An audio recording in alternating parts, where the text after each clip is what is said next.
Hello प्यारे बच्चों, अधिकांश बच्चों को मोल कॉन्सेप्ट के क्वेश्चन सॉल्व करने में प्रॉब्लम आती है, लेकिन आज की इस वीडियो देखने के बाद आपको कोई भी प्रॉब्लम नहीं होने वाली है।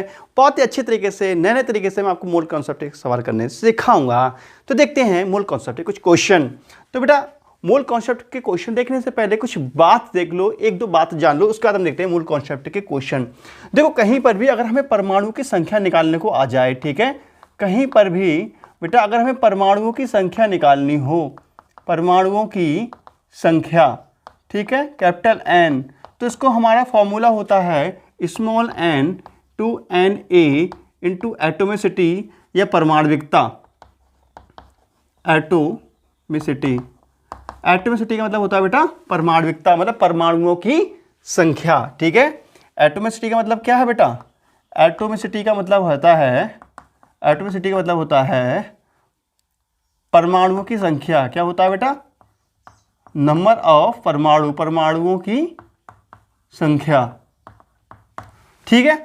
समझ में आया ये फॉर्मूला? अगर हमें कहीं पर भी परमाणु की संख्या निकालना हो तो ये वाला फॉर्मूला हम अप्लाई करेंगे वहां पर, ठीक है। इसमें हम शॉर्ट में लिखना चाहें तो लिखा हुआ तो है ही शॉर्ट में, और क्या करोगे यार शॉर्ट में लिख करके, ठीक है बेटा। एक तो फॉर्मूला ये हो गया, एक फॉर्मूला और देख लो, बस फिर हम सवाल करने स्टार्ट करते हैं। अगर कहीं पर भी हमें अणुओं की संख्या निकालनी हो बेटा, अणुओं की संख्या, तो अणुओं की संख्या के लिए फॉर्मूला जो होता है हमारा होता है small N into N A, बाकी एटोमिसिटी हट जाता है। बस हो गया। अब करते हैं सवाल बहुत सारे। यहां पर स्मॉल एन, स्मॉल एम क्या है बेटा? स्मॉल एन यहाँ पर मोलों की संख्या, मोलों की संख्या होता है भार बटे अणुभार। फिलहाल क्वेश्चन लगाते हैं, अब देखते हैं बेटा क्वेश्चन कैसे होंगे इन सूत्रों से। तो क्वेश्चन बेटा 1 देखो, क्वेश्चन नंबर 1 है 14 ग्राम नाइट्रोजन में परमाणुओं की संख्या बता दो। परमाणुओं की संख्या बता दो, संख्या ज्ञात करो, ज्ञात कीजिए। देखते हैं बेटा, तो हमारा सूत्र होता है परमाणु की संख्या बतानी है। परमाणु की संख्या होता है small N into N A into atomicity, जहां स्मॉल एन क्या होता है बेटा? स्मॉल एन होता है मोलों की संख्या। स्मॉल एन क्या होता है बेटा? मोलों की संख्या। मोलों की संख्या बताएंगे कैसे निकाली जाती है अभी, मोलों की संख्या, ठीक है। और एन ए इक्वल टू होता है बेटा 6.022 गुणे 10⁻23, और एटोमिसिटी मैंने बता ही दिया है आपको, ठीक है। तो हमें मोलों की संख्या निकालनी है सबसे पहले, तो पहले फॉर्मूला लिख दो, N equal to small N N A into atomicity, atomicity, ठीक है, परमाणविकता। तो मोलों की संख्या निकाल लो, भार बटे अणुभार। बेटा मोलों की संख्या सूत्र क्या होता है? भार बटे अणुभार। तो भार कितना है यहाँ पर दिया हुआ? 14। अणुभार कितना होता है? अणुभार निकालना आता है, नाइट्रोजन का अणुभार। और ब्रैकेट में देखो, ब्रैकेट में से दिया हुआ होगा बेटा, क्वेश्चन के अगले ब्रैकेट में दिया हुआ होगा N equal to 14, N equal to 14। ये नाइट्रोजन के एक परमाणु का भार है, तो N2 का अणुभार कितना हो जाएगा बेटा? देखो N2 का अणुभार, यहाँ पे दो, हम अणुभार कैसे निकालते हैं? N2 का अणुभार, N2 का अणुभार कितना हो जाएगा बेटा? 2। कितने हैं नाइट्रोजन? 2 है, 2 इंटू नाइट्रोजन का भार होता है कितना है? 14, ठीक है। तो हो जाएगा बेटा 2 गुणे 14, ये लिख सकते हो 28 ग्राम, ठीक है। N2 का अणुभार कितना हो गया? 28 ग्राम। तो यहाँ पे अणुभार, बेटा अणुभार लगा दो, तो अणुभार कितना हो गया यहाँ पे? 28, तो 14 दूनी 28, तो 1/2। तो कुल मिलाकर मोलों की संख्या आ गई आधा, हाफ आ गया मोलों की संख्या बेटा, ठीक है। तो कैपिटल एन इक्वल टू क्या हो जाएगा? आप मोलों की संख्या हाफ लगा दो, हाफ इंटू एन की वैल्यू क्या हो जाएगी बेटा? 6.022 गुणे 10⁻23 होती है, जो कि मैंने अभी आपको बताई है, लिख करके देखो, ठीक है। और एटोमिसिटी कितनी होगी बेटा? एटोमिसिटी बताओ। एटोमिसिटी यहाँ पे होगी 2, यहाँ पे 2 है ना परमाणु, तो 2 से 2 कैंसिल आउट हो जाएंगे, तो एन इक्वल टू हो जाएगा 6.022 गुणे 10⁻23 परमाणु। इतने नाइट्रोजन के परमाणु होंगे। आंसर समझ में आया बेटा आप लोगों के लिए? क्लियर, समझ में आ गया ना? बिल्कुल। तो इस तरीके से सवाल को हम कर सकते हैं। और सेकंड मेथड भी है इसको करने का, तुम चाहो तो सेकंड तरीके से कर सकते हो। सेकंड तरीके से बताऊं आप लोगों को, ठीक है, बोर तो नहीं हो तो बेटा देखो सेकंड तरीके से समझ लो, करना चाहो तो। देखो इतना तो मैं इसको ऐसे कर देता हूं। अब देखो सेकंड मेथड से, सेकंड मेथड, वैसे ये भी तरीका अच्छा था, लेकिन ये बिना फॉर्मूले का बता रहा हूँ सेकंड मेथड क्या होता है। देखो N2 जो है मोल कॉन्सेप्ट में ये पढ़ाया जाता है बेटा। देखो जो N2 है ये दो चीज़ों को रिप्रेजेंट करता है, ठीक है। सबसे पहली बात तो ये एक मोल को रिप्रेजेंट करता है कि एक मोल है, एक मोल है, ठीक है। और एक मोल जो होता है बेटा, एक मोल में होते हैं कितने अणु होते हैं? 6.022 10 की घात 23 अणु होते हैं। एक मोल में नाइट्रोजन के इतने अणु होते हैं। और जो एक मोल का जो द्रव्यमान होता है बेटा, एक मोल का जो द्रव्यमान होता है, एक मोल का जो द्रव्यमान होता है, इसको मोलर द्रव्यमान भी कहते हैं। ये कितना होता है? 2 गुणे 14 अर्थात 28 ग्राम, ठीक है। तो यहाँ N2 की दो चीज़ों को रिप्रेजेंट करता है, किस किस को? एक मोल को प्रदर्शित करता है। मतलब N2 का मतलब क्या है? N2 का मतलब है एक मोल परमाणु, एक मोल अणु। और एक मोल अणु का मतलब क्या होता है बेटा? इतने इसमें अणु हैं। इनका जो भार होता है उसको बोलते हैं मोलर द्रव्यमान या द्रव्यमान। तो मोलर द्रव्यमान हो जाएगा बेटा 28। कितना हो जाएगा ये? 28 ग्राम। कुल मिलाकर के बेटा ये एक मोल बराबर इतना द्रव्यमान, ये इतने परमाणु बराबर इतना हो गया। ये बराबर में है ना, है, ठीक है, समझ में आ रहा है। तो कुल मिलाकर के देखो बेटा इतने और इतने बराबर हैं, मतलब 28 ग्राम N2, 28 ग्राम N2 में इतने अणु होंगे, ठीक है। चूंकि 28 ग्राम N2 में अणुओं की संख्या कितनी होती है बेटा? अणुओं की संख्या होती है 6.022 गुणे 10 की घात 23, ठीक है। इसलिए हमें निकालना कितना है बेटा? 14 में निकालना है, तो उसका आधा कर दो। 14 ग्राम N2 में अणुओं की संख्या कितनी हो जाएगी बेटा? इसका आधा कर रहे हैं तो यहाँ पे भी आधा कर दो, तो 3.011 गुणे 10 की घात 23 अणु हो गया। किसके? नाइट्रोजन के। लेकिन अणु नहीं, हमें बताना है नाइट्रोजन के परमाणु की संख्या।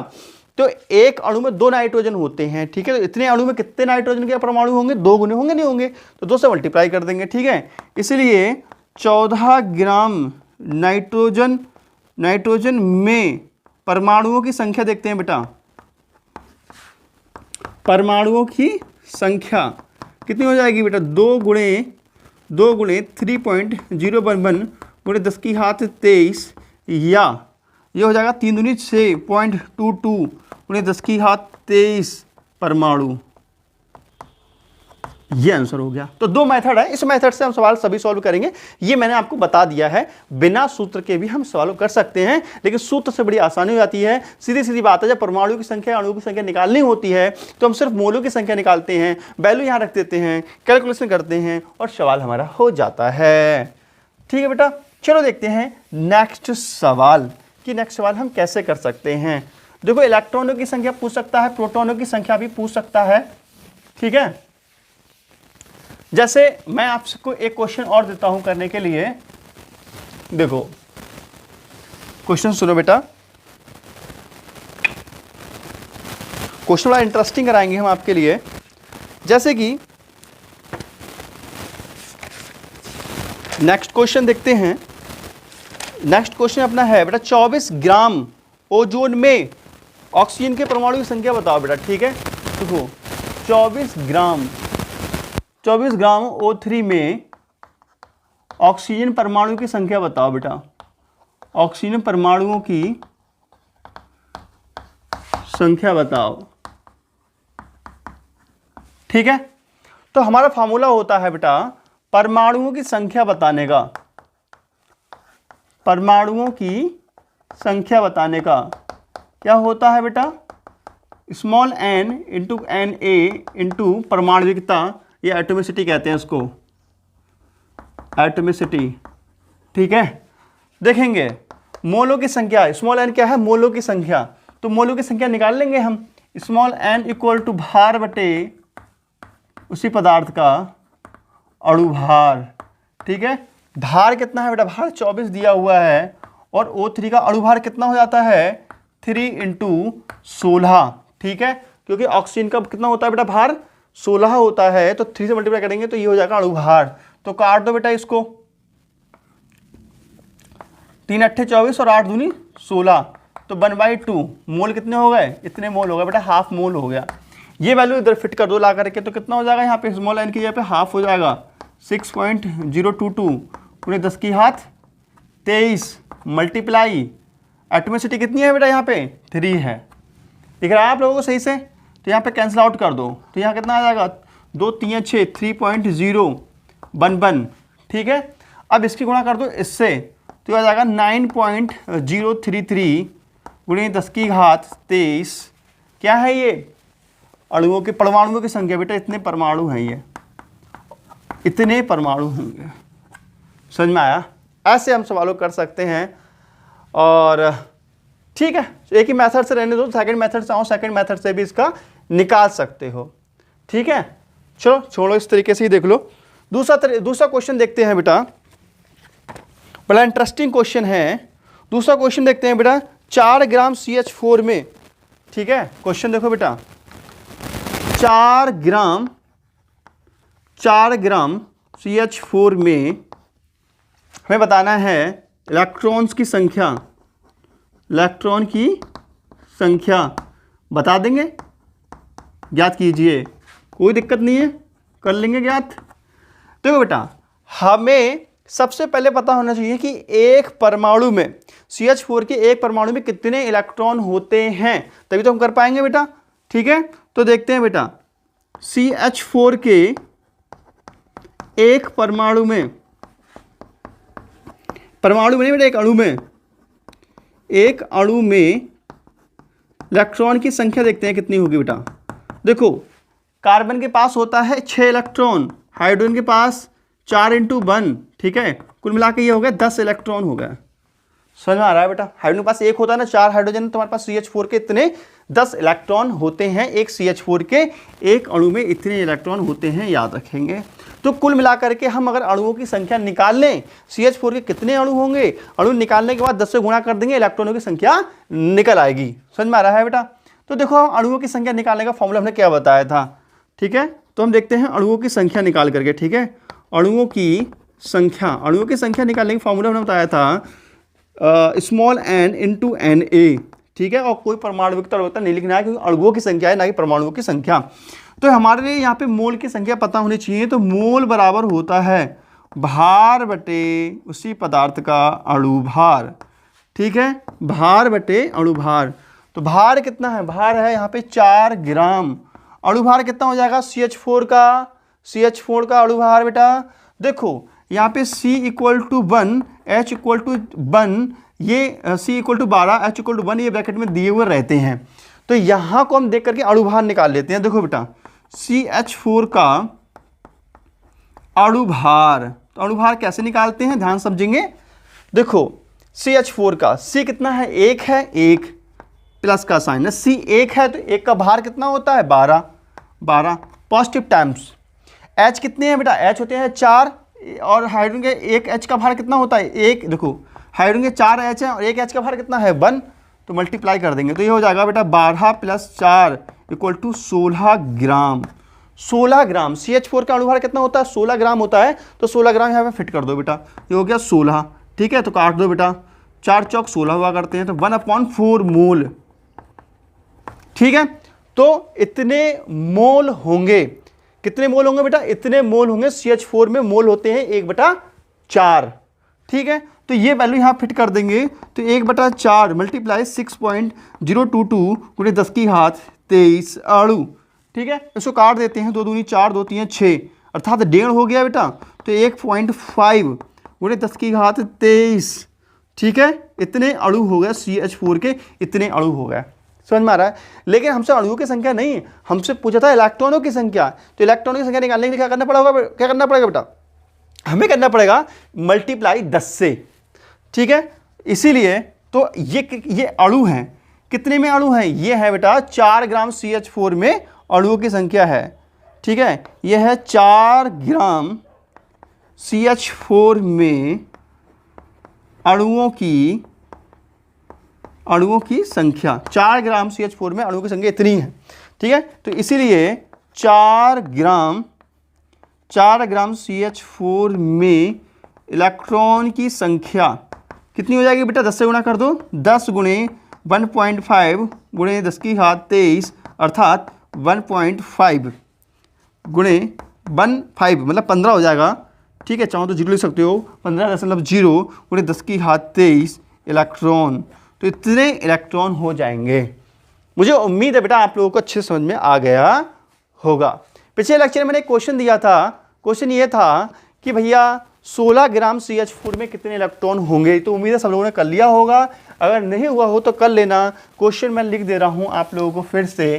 क्वेश्चन ये है, देखो बेटा 16 ग्राम CH4 में कितने इलेक्ट्रॉन होंगे, ठीक है। तो कितना अंतर है, जहां 4 ग्राम लिखा हुआ है वहां 16 है, बस हो जाएगा ना अच्छे से ये सवाल, ठीक है। तो CH4 के एक अणु में इलेक्ट्रॉनों की संख्या निकाल लेना, एक अणु में इलेक्ट्रॉनों की संख्या कितनी होती है 10, मोलों की संख्या निकाल लेना, हो जाएगा जरा सी देरी में ये क्वेश्चन सॉल्व, ठीक है। या करके दिखा दूं, वैसे कर लोगे, अगर नहीं हो तो कमेंट कर बता देना, नेक्स्ट लेक्चर में बता दूंगा आप लोगों के लिए, ठीक है बेटा। और पिछले लेक्चर में मैंने ये क्वेश्चन दिया था आप लोगों के लिए। देखो अगला क्वेश्चन देखते हैं हम लोग, बहुत सिंपल क्वेश्चन है बेटा, मोल कॉन्सेप्ट के बड़े मजेदार सवाल हैं, बस थोड़ा सा क्या है ना कि इसमें रिवीजन मांगता है मोल कॉन्सेप्ट, थोड़ा सा रिवीजन करते रहो बस। देखते हैं अगला क्वेश्चन बेटा। अगला क्वेश्चन है हमारा नंबर ऑफ, देखो बेटा हमारे लिए 51 ग्राम Al2O3 में, ठीक है बेटा, क्वेश्चन है 51 ग्राम, ठीक है, 51 ग्राम Al2O3 में एल्युमिनियम एंड ऑक्सीजन परमाणुओं की संख्या बता दो, की संख्या बताओ, ठीक है। और यहाँ पे भार दिया हुआ है ब्रैकेट में, Al इक्वल टू होता है बेटा 27, ठीक है, और ऑक्सीजन का भार होता है 16, ये सबको पता भी है वैसे भी, ठीक है। करते हैं सवाल को सॉल्व। तो सबसे पहले हमें Al2O3 का अणुभार पता होना चाहिए, ठीक है। तो देखते हैं बेटा Al2O3 का अणुभार कितना होता है, अच्छा ये बताओ। तो बेटा देखो L कितने हैं, 2 हैं, तो 2 एल्युमिनियम है, तो भार कितना होता है 27, जो 27 है, प्लस का साइन, O3 है तो 3 मल्टीप्लाई ऑक्सीजन का भार होता है कितना 16, तो 16 कर दो, ठीक है। मल्टीप्लाई करते हैं 27 हुई कितने होते हैं बेटा 54 हुआ करते हैं, और ये 48 हुआ करते हैं, शायद गुणा कर लेना तो अपने आप अच्छे से, ठीक है। तो ये 8 4 12 हुआ करते हैं, और ये हो गया 102 ग्राम, समझ में आया बेटा। Al2O3 का अणुभार इतना होता है। फिलहाल अणुभार नहीं, हमारे याद करना था Al और O के परमाणु की संख्या, परमाणु की संख्या बराबर फॉर्मूला होता है N × Na × परमाणविकता, ठीक है। तो दो बेटा Al, ठीक है बेटा, तो सीधी बात है, परमाणुओं की संख्या बराबर फॉर्मूला होता है, क्या होता है, स्मॉल n × Na × परमाणविकता मतलब परमाणुओं की संख्या, ठीक है बेटा। अब देखेंगे यहां हमें मोलों की संख्या पता होना चाहिए, पता होना चाहिए कि यहां Al2O3 में कितने मोल हैं, ठीक है। तो बेटा देखो मोलों की संख्या निकाल लेते हैं। मोलों की संख्या मतलब स्मॉल n इक्वल टू होता है बेटा भार बटे अणुभार, ठीक है। भार कितना है, 51 है, और अणुभार कितना है बेटा 102 है, कैंसिल आउट कर दो तो 1/2 आ जाएगा, ठीक है। तो मोल कितने हैं बेटा 1/2 मोल उपस्थित है Al2O3 में, तो यहाँ लगा देंगे 1/2 गुणे Na की वैल्यू कितनी होती है 6.022 गुणे 10⁻23 मल्टीप्लाई परमाणुविकता कितनी है बेटा, परमाणुविकता मतलब परमाणुओं की संख्या, तो एल्युमिनियम के परमाणु की संख्या कितनी हो जाएगी बेटा, एल्युमिनियम के परमाणु की संख्या कितनी हो जाएगी 2 है ना, तो यहाँ 2 लगा दो, ठीक है। 2 से 2 कैंसिल आउट हो गए, तो 6.022 गुणे 10⁻23 एल्युमिनियम के परमाणु हमें प्राप्त होते हैं, ये आंसर रहा, ठीक है। और हमें बताना है अब ऑक्सीजन परमाणु की संख्या बतानी है, ठीक है। तो अब देखते हैं बेटा ऑक्सीजन परमाणुओं की संख्या, ठीक है। तो बेटा इसका फॉर्मूला होता है स्मॉल n × Na × परमाणविकता, ये एटॉमिसिटी, ठीक है। तो देखो स्मॉल n की वैल्यू कितनी है बेटा, स्मॉल n की वैल्यू है हाफ, कितनी है हाफ, मल्टीप्लाई 6.022 गुणे 10 की घात 23। परमाणुविकता कितनी है बेटा, ऑक्सीजन के परमाणु कितने हैं, 3 है, 3 कितने हैं 3 हैं। तो ठीक है, तो देखो बेटा ये कैंसिल आउट कर दो, कैंसिल आउट करेंगे तो यहाँ आ जाएगा 3.011, ठीक है। अब इससे गुणा कर दो बेटा इधर से, तो ये जाएगा 3 3 9.033 पूरी 10 की घात 23 ऑक्सीजन के परमाणु, ठीक है। ऐसे इसको हम सॉल्व कर सकते हैं। तो ये मुझे लगता है कि आप लोगों को बिल्कुल अच्छे से समझ में आ गया होगा, ठीक है। तो वीडियो लगी अच्छी कर दीजिए लाइक और कमेंट कीजिए प्यारा सा क्यूट सा प्यारा सा, और बेटा फिर देखते हैं कल को नया कुछ सवाल, ठीक है। तो बेटा मिलते हैं नेक्स्ट वीडियो में। तो नमस्कार, जय हिंद, वंदे मातरम, बाय बेटा। कमेंट कर दो तना वीडियो अच्छी लगी हो तो आपको, ठीक है बेटा।